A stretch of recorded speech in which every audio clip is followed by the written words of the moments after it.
everyone, this is Coach Julio.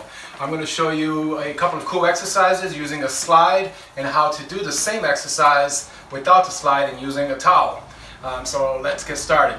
So I'm just going to show you exercise number one. It's just a basic reverse lunge or using the slide. So here I go, my hands on my hips, I slide back, both of my knees are 90 degrees.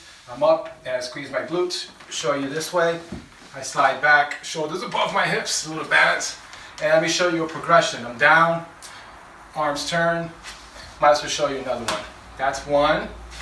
You can do an arms up. There's a lot of variations. So you can say to me, hey Julio, I like that exercise, but I don't have any slides.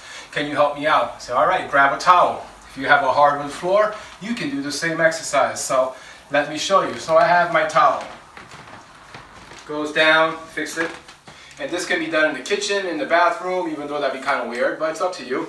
So I slide back, same exercise, and I pull forward.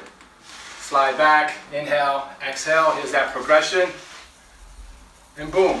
So now you can have an awesome, effective exercise and also clean the floor at the same time. It's win-win. And by the way, don't forget to subscribe. Thank you.